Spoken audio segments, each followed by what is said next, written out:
wabarakatuh. Selamat pagi semua. Apa kabar hari ini? Baik. Salah satu mimpin doa untuk sebelum mulai pelajaran. Ayo Mas Denny dipimpin. Bismillahirrahmanirrahim. Kita mulai ya pelajarannya. Tadi kita setelah membahas tentang bertanya tentang jenis pembentukan identitas, saya akan menjelaskan apa itu jenis identitas. Itu di atas kalian itu identitas itu ada dua pendapat mengenai pembentukan identitas. Pertama, ada yang beranggapan bahwa identitas itu given atau terberi. Identitas dalam pandangan kelompok ini merupakan suatu yang menempel secara alamiah, yaitu tadi yang dijelaskan oleh Mas Dhani tadi, identitas yang individu yang dibentuk secara alami, identitas yang dibentuk secara dari lahir, sejak manusia dari lahir, itu identitas yang dibentuk secara alami. Selanjutnya itu ada lagi identitas secara sosial. Apa Mas Dhani? Secara sosial, contohnya aja.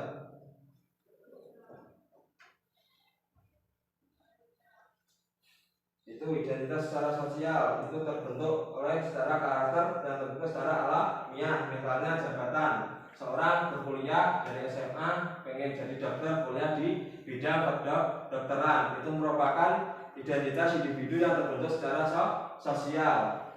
Identitas selanjutnya identitas kelompok yang alami, identitas individu yang terbentuk secara alami.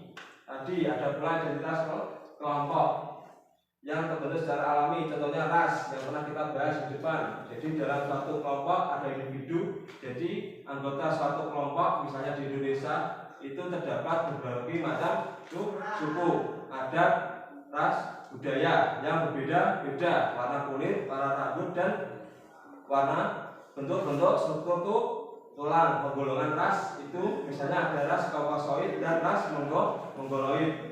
Itu di atas kalian juga ada, ini di PowerPoint juga ada. Ini dan menentukan identitas itu ada beberapa, itu tadi di atas kalian juga ada identitas individu secara alami, identitas individu yang terbentuk secara sosial, itu dari misalnya seorang kuliah dokter, seorang lulus SMA kuliah di dokteran ingin jadi dokter, memulai gelar dokter, itu identitas terbentuk secara sosial. Ada yang kelompok itu alami, misalnya individu, kelompok individu itu ras mongoloid.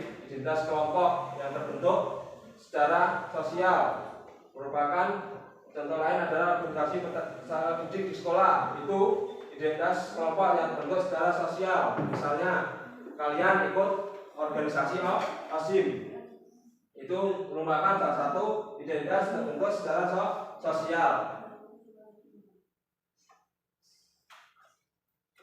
Itu contoh-contoh ras tadi ada mongoloid, kaukasoid, dan ras mongoloid.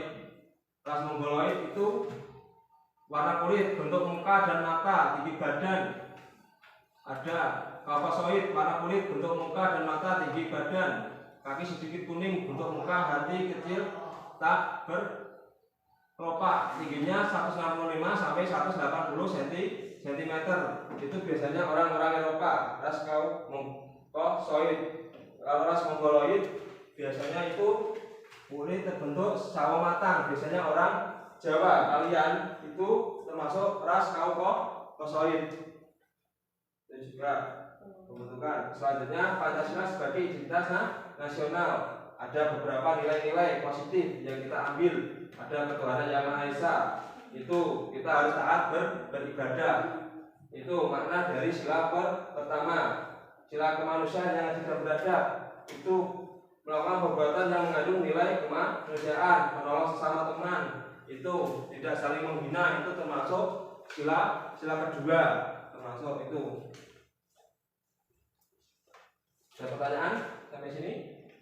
Ada yang kurang jelas? Itu Pancasila. Selanjutnya sila Persatuan Indonesia. Itu nilai yang terkandung sila Pancasila adalah persatuan, itu saling menjaga dan melindungi sesama bangsa Indonesia. Itu sila keempat, kerakyatan yang dipimpin oleh hikmat, kebijaksanaan dalam permusyawaratan perwakilan. Kita di lingkungan masyarakat maupun di lingkungan sekolah itu harus mengutamakan musyawarah untuk membentuk atau mencetuskan suatu perkara. Selanjutnya ada sila keadilan sosial bagi seluruh rakyat Indonesia. Misalnya kita harus hidup hemat atau boros. Itu salah satu contoh dari sila keadilan sosial bagi seluruh rakyat Indonesia. Ada pertanyaan? Baik, kalau nggak ada saya akhiri pertemuan kali ini. Kalau nggak ada, saya akhiri. Wassalamualaikum warahmatullahi wabarakatuh.